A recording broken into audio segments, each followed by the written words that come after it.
நான் வாராகி முழுக்க முழுக்க பேய் பிசாசுக்கு சொந்தக்கார குலதெய்வம் வாராகியை தனித்து வழிபாடு பண்ணக்கூடாது. அப்படி வாராகியை தனித்து வழிபாடு பண்ணணும்னா இன்னைக்கு எத்தனையோ பழமையான கோயில்கள் இருக்குது.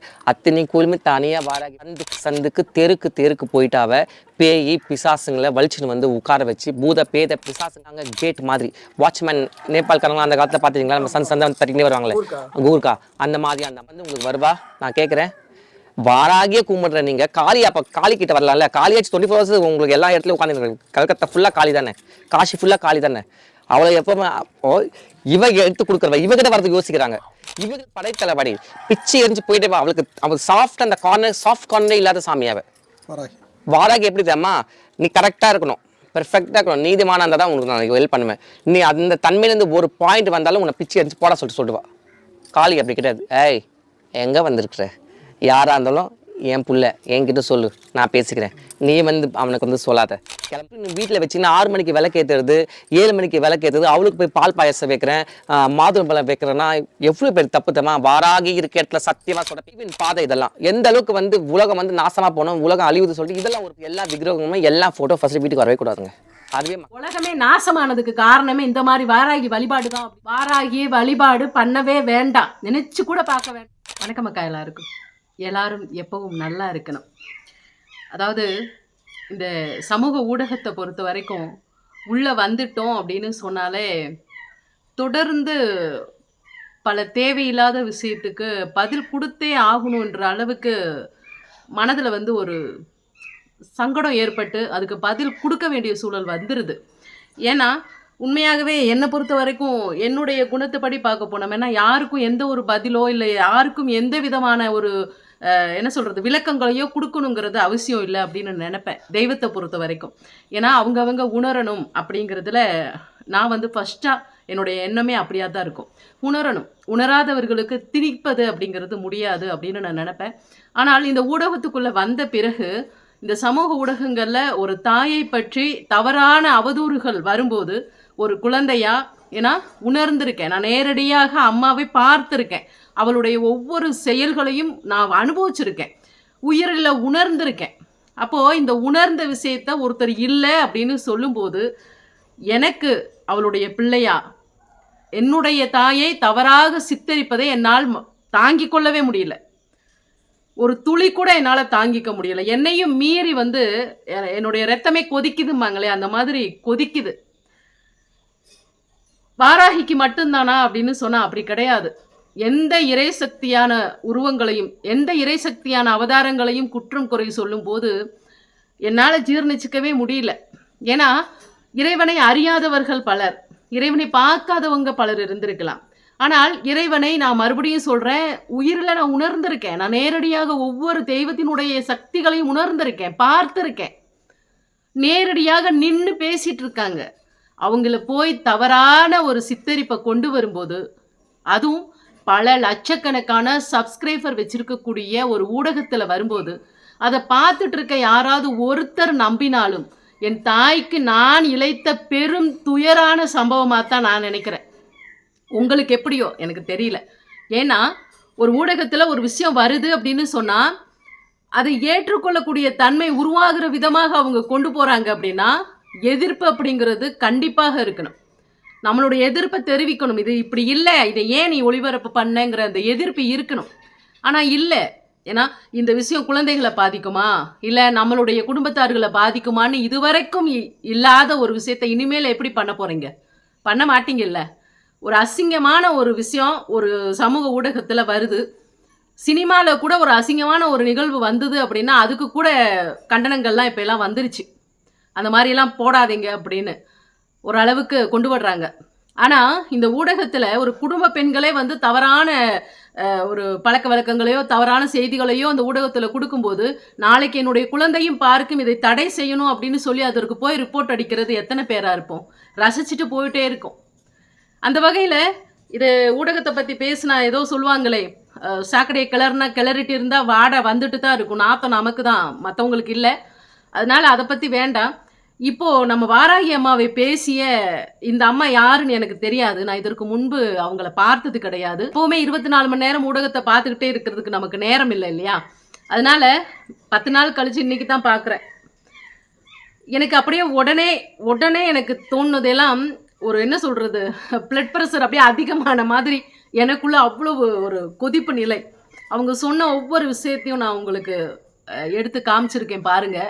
இதெல்லாம் உண்மையா அப்படின்னு சொல்லி உண்மையாக வாராகியை உணர்ந்து வாராகியினுடைய அருளை பெற்ற நபர்கள் நீங்கள் எல்லாரும் தான் சொல்லணும். நான் எதுவுமே சொல்ல தேவையில்லை. ஏன்னா நிறைய அம்மாவை பற்றி நான் பேசியிருக்கேன், நிறைய புரிய வச்சிருக்கேன். மேலும் அம்மாவை பற்றி தவறுகள் வர வர வர ஒரு விஷயத்தை கூட என்னால் ஏற்றுக்கொள்ள முடியாது. அதை எதிர்ப்பாக நான் ஒரு பதிவு கண்டிப்பாக போட்டுட்டே தான் இருப்பேன். இப்போ அவங்களுக்கான விளக்கங்களை நம்ம கொடுப்போம்.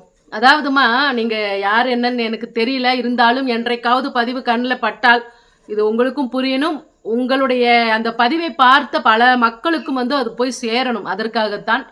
அதாவது வாராகியை பொறுத்த வரைக்கும் ஒன்று அவங்கள பற்றி தெரிஞ்சிருக்கணும், முழுமையாக தெரிஞ்சிருக்கணும், நம்ம பதிவுகள் கொடுக்கணும். வாராகியை பற்றி உங்களுக்கு என்ன தெரியும்? நீங்கள் சொல்கிறீங்க ஆதி காலத்து தெய்வம் இல்லை, வாராகி தெய்வமே இல்லை, பேய்க்கு தான் தெய்வம்னு சொல்கிறீங்க. பேய்க்காம கடவுள் இருப்பாங்க, அதுவும் வாராகியாக இருப்பாங்க. அப்புறம் என்ன சொல்கிறீங்க? நீங்கள் சொல்கிறது பூராமே எனக்கு ஒரு பக்கம் சிரிப்பாக தான் இருக்குது, ஒரு பக்கம் வேதனையாக இருந்தாலும் ஒரு பக்கம் சிரிப்பாக தான் இருக்குது. ஏன்னா முழுமையாக தெரியாத விஷயத்த நீங்கள் உங்களையும் மீறி ஒரு விஷயம் ஏதோ சொல்லுவாங்க இல்லையா, போலீஸ்காரங்களுக்கு களவாணி கண்டிப்பாக ஏதோ ஒரு தடயத்தை விட்டுட்டு போயிடுவானா, கொலையாளி கூட ஒரு தடயத்தை விட்டுட்டு போயிடுவானா. அதுபோல் நீங்கள் பேசும்போதே உங்களை பற்றி தெரியுது, காளிக்கும் வாராகிக்கும் ஏதோ போட்டி இருப்பது போல வாராகியை கும்பிடுறாங்க, காளியை கும்பிட வேண்டியதானே, ஏன் பயப்படுறாங்கன்னு உங்களையும் மீறி அந்த விஷயம் வெளியில் வருது. நான் பலமுறை சொல்லியிருக்கேன், தெய்வத்துக்கும் போட்டி கிடையாது, எல்லாமே அம்பாளினுடைய அவதாரங்கள் தான். இதில் என்ன போட்டி இருக்கு? காளியை கும்பிட ஏன் வரமாட்டாங்கன்னு நீங்கள் தான் சொல்லணும். ஆனால் நீங்கள் வச்சிருக்க காளியை கும்பிட வேணா ஆள் வராமல் இருக்கோ என்னவோ தெரியல. ஆனால் எல்லா இடங்களையும் காளிக்கும் தீவிரமான பக்தர்கள் இருக்கத்தான் செய்கிறாங்க. காளிக்கும் வாராகிக்கும் என்ன சண்டை மூட்டி விடுற வேலையா இது, இல்லை போட்டிகளா? நீங்கள் அப்புறம் ஒரு விஷயம் சொன்னீங்க, கடவுள் அதாவது வாராகி பழைய காலங்கள்லாம் இல்லை, இப்போ தான் வழிபாட்டுக்கு கொண்டு வந்துட்டாங்க, ராஜராஜ சோழனுக்கு வாராகி குலதெய்வம்னுலாம் சொல்கிறீங்க. என்னம்மா இது? நீங்கள் அதில் சொன்ன விஷயமே பொய். வாராகிக்கு அதாவது வாராகி ராஜராஜ சோழனுக்கு குலதெய்வம்னு சொன்னதே பொய். அதில் இன்னொரு விஷயம் பாருங்க, அப்படி ராஜராஜனுக்கு குலதெய்வமாக இருக்கக்கூடிய வாராகி ராஜராஜ சோழனுடைய வம்சாவளிக்கே குலதெய்வம் தானே. அப்புறம் ஏன் நீங்கள் அவங்கள வழிபாடெல்லாம் இல்லை, அவங்க பேய்க்கு தான் கடவுள்னு சொல்கிறீங்க? பேய்க்கு கடவுளை ராஜராஜ சோழன் வணங்கினாரு, அவ்வளோ பெரிய மன்னர் வணங்கினாரு. இல்லை, அவருக்கு குலதெய்வமே வாராகின்னு நீங்கள் சொன்னதே தப்பு. இஷ்ட தெய்வம் தான் வாராகி, அவருக்கு வழிகாட்டும் தெய்வமாகத்தான் வாராகியை வணங்கினாரு. அப்படி வாராகி குலதெய்வமாக இருந்தால் சிவபெருமானுக்கு கோவிலை எழுப்பி சிவபெருமானுக்கு முன்னாடி அம்பாளுக்கும் தனியாக ஒரு கோவிலை எப்படி நிறுவியிருப்பாரு? சிந்திக்க வேண்டாம். சும்மா வாய் இருக்கு, ஒரு சேனல் இருக்கு அப்படிங்கிறதுக்காக என்ன வேணாலும் கொடுக்கலாமா? என்ன பதிவுகள் வேணாலும் கொடுத்துடலாமா? அதை யாரோ ஒரு வளர்ந்து வரக்கூடிய தலைமுறை ஒருத்தர் பார்த்தா கூட எவ்வளோ பெரிய ஒரு தவறு இழக்கிறீங்க நீங்க, இல்லையா? ஒரு தெய்வத்தை வணங்க சொல்லி அவங்களுக்கு நம்பிக்கை கொடுக்கணுமே தவிர, ஒரு தெய்வத்தை வணங்காத, நான் வச்சிருக்க தெய்வம் தான் நல்ல தெய்வம், அதை வணங்குன்னு சொல்றது எந்த வகையில் நியாயமான பேச்சா இருக்கு? அதுவும் வாராகியை குற்றம் சொல்வதற்கு வாராகியை பற்றி என்ன தெரியுங்கிறத கேட்கத்தான் நான் இன்னைக்கு வந்தேன், இன்னைக்கு இந்த பதிவை கொடுக்க வந்தேன். யார் வாராகின்னு உங்களுக்கு தெரியும்? சரி, அப்புறமும் நீங்கள் சொல்கிறீங்க அதாவது ராஜராஜேஸ்வரிக்கு சேனாதிபதினு. ஒரு பேய்க்கு தலைவியாக இருக்கிறவங்களா ஒரு சேனாதிபதியாக இருக்க முடியும்? ஒரு போர் படைக்கு தலைவியாக இருக்க முடியும்? வாய் கூசாம என்ன வேணாலும் பேசி வச்சுருக்கீங்கம்மா. நீங்கள் என்ன பேசி வச்சுருக்கீங்க? நீங்கள் யோசிக்க வேண்டாம். நான் காளியை பற்றி பேசவே வரல. காளியை பற்றி பேசினாலும் இப்போ காளியை பற்றி ஃபுல்லாக நான் பல விஷயங்கள் நான் சொல்ல முடியும்.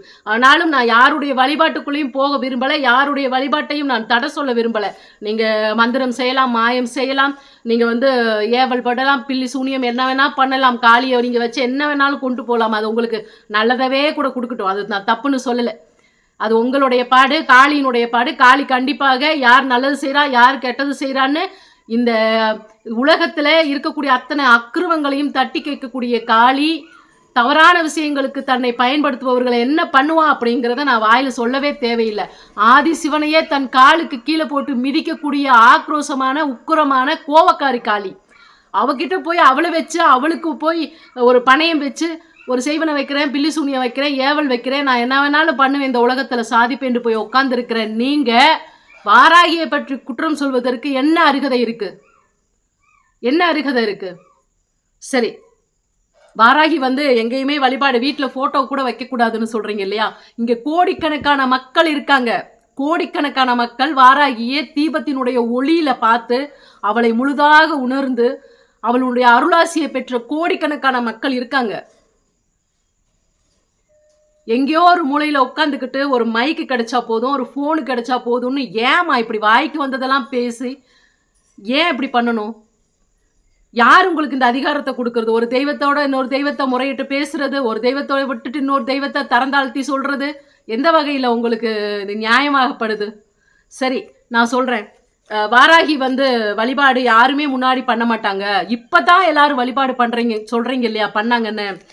ஆதி காலத்திலிருந்து வாராகியை வழிபாட்டுக்குரிய தலங்களை பற்றி மட்டும் நான் எடுத்து வச்சிருக்கேன். ஏன் எடுத்து வச்சிருக்கேன்னா, நான் வாயில சொல்லிட்டு இருக்கும்போது 1-2 கூட மறந்துடக்கூடாது. நான் இங்க விளக்கம் கொடுக்க வந்திருக்கேன். அதனால நான் இங்க தெளிவாக நான் எங்கெல்லாம் ஆதி வாராகி இன்னைக்கு தயார் பண்ணதோ, இன்னைக்கு கொண்டு போய் ஒரு கோயிலை புதுசா நான் ஆசைப்பட்டேன், நான் பிரியப்பட்டேன்னு பண்ணதை பத்தி நான் பேச வரல.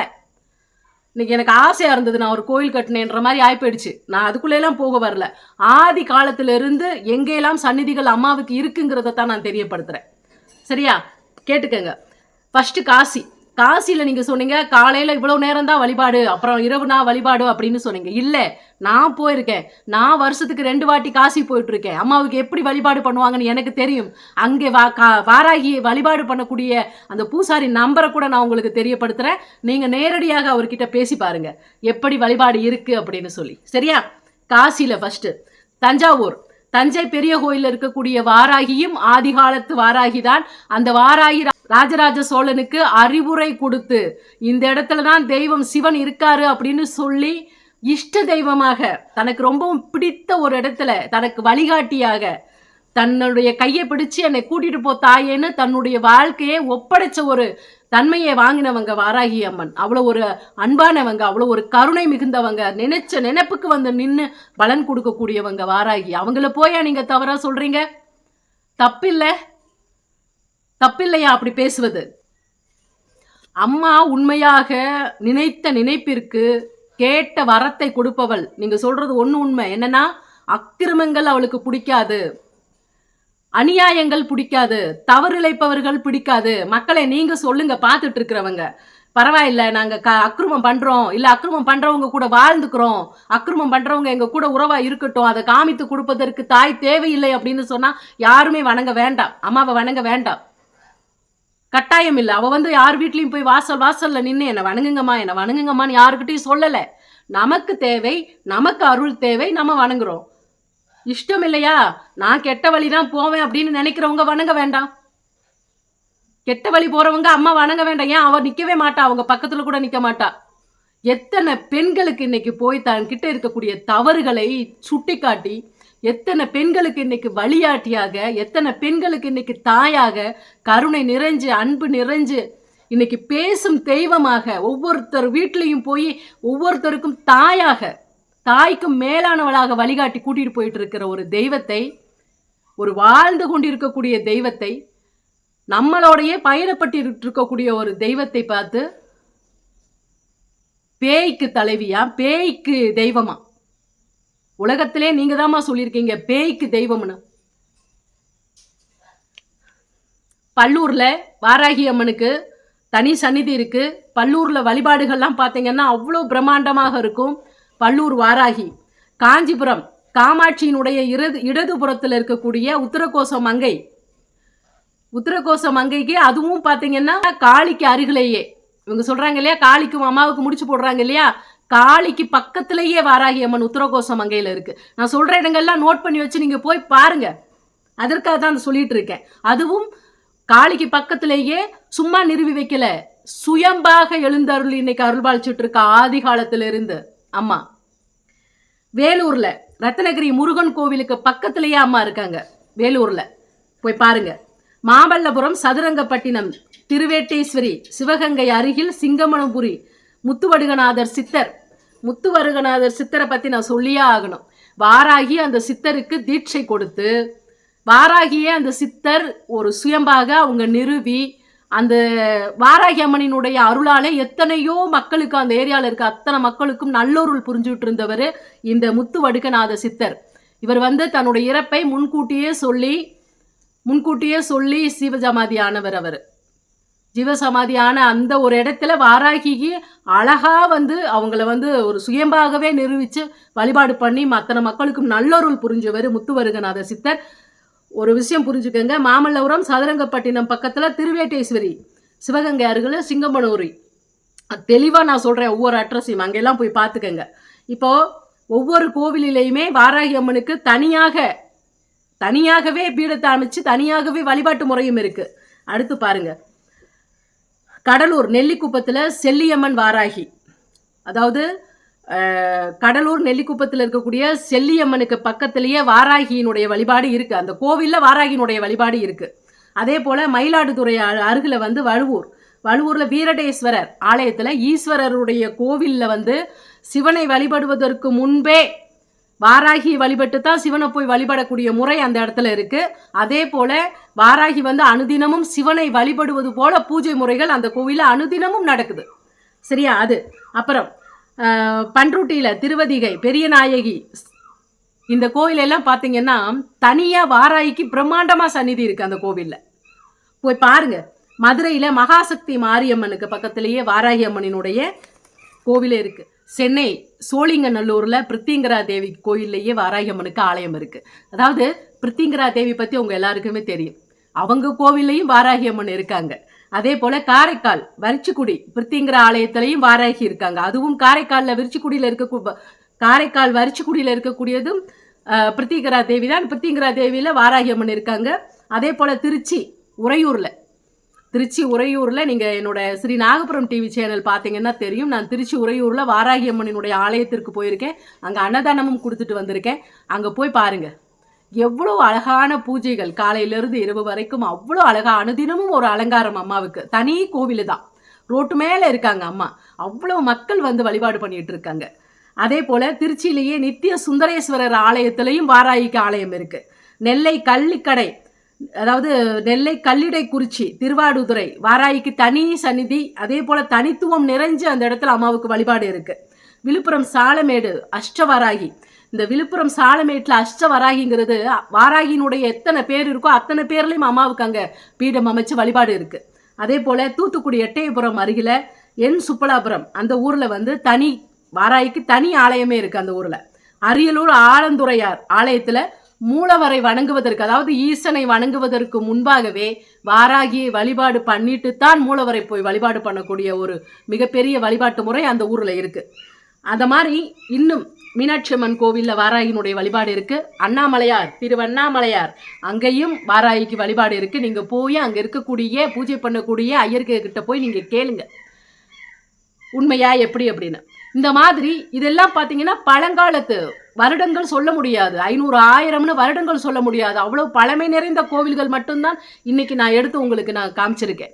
இன்னும் எத்தனையோ என்னுடைய கண்ணுக்கும் காதுக்கும் தெரியாத வாராகி எத்தனை இருக்காங்களோ எனக்கு தெரியல.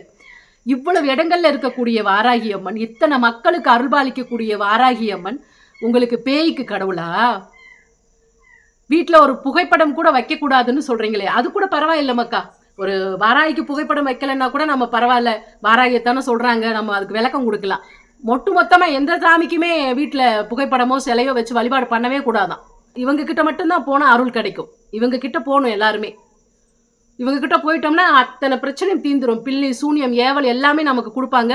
அவங்க சொன்னோன்னே அதுவும் நம்ம கூட வந்துடும். இவங்க என்ன சொல்கிறாங்களோ அதைத்தான் காளி கேட்பாங்க. காளி அப்படியேவும் இவங்களுக்கு அப்படியே பொட்டிப்பா மாதிரி அப்படியே பதுங்கி அம்மா உட்காந்துருக்காங்க காளி. இவங்க என்ன சொல்கிறாங்களோ விரல் நீட்டி அங்கே போய் அந்த வேலையெல்லாம் முடிச்சுட்டு வந்துடுவாங்க. இதை நீங்கள் நம்பணும்.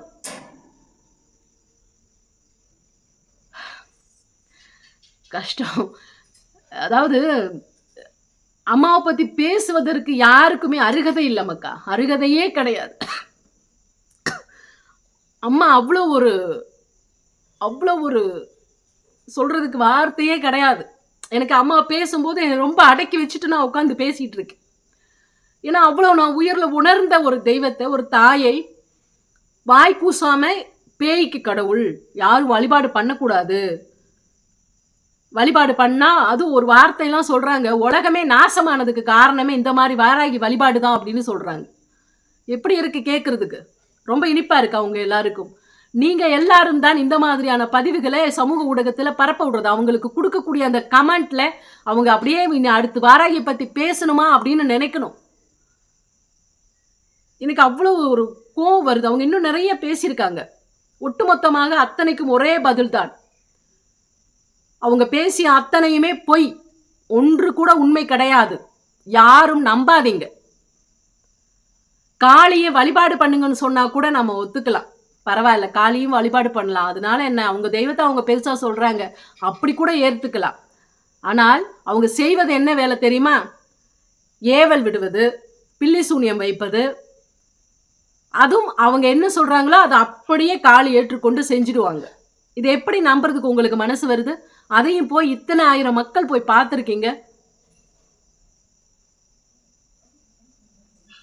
நான் இப்பவும் சொல்றேன், வாராகி அற்புதமானவள், அழகானவள், அன்பானவள், உயிரானவள், நமக்கு வழிகாட்டக்கூடிய ஒரு பேசும் தெய்வம். அம்மாவினுடைய இந்த அருளை பெறுவதற்கு நாம் எத்தனை ஜென்மங்கள் புண்ணியம் செய்திருப்போம் என்று ஒவ்வொருத்தரும் நினைத்து பாருங்க. அவங்களை நேரடியாக உணர்ந்து கொள்ளக்கூடிய தன்மையை நமக்கு ஒவ்வொருத்தருக்கும் ஒரு சிறு விளக்கு ஒளியில் கொடுத்து கொண்டிருக்கிறாங்களே, அவங்களை உணர்வதற்கு நாம் எத்தனை ஜென்மம் புண்ணியம் பண்ணியிருக்கிறோம். அம்மாவும் ஒரு இடத்துல ஒரு அசுரர்களை அழிக்க ஒரு சேனாதிபதியாக அவதாரம் எடுத்திருக்கிறாங்க அப்படின்னு சொன்னா, ஒவ்வொருத்தரினுடைய குடும்பங்கள்ல இருக்கக்கூடிய கெட்டதை அழிக்க அவங்க அவதரிக்கிறாங்க. நான் மறுபடியும் சொல்றேன், உங்களுக்கு கெட்டது போக வேண்டாம், கெட்டது இருக்கட்டும், நான் கெட்டவர்களோடயே வாழ்றோம், கெட்டவங்களோடையே நாங்க உறவாடிக்கிறோம்னு நினைச்சிங்கன்னா வாராகியை வழிபாடு பண்ணவே வேண்டாம், நினைச்சு கூட பார்க்க வேண்டாம். ஆனால் நம்ம நல்லா இருக்கணும், நம்ம நல்வழிப்படுத்தணும், நமக்கு துணையாக ஒரு ஆலமர விழுது வேணும் நமக்கு பிடிமானத்திற்கு.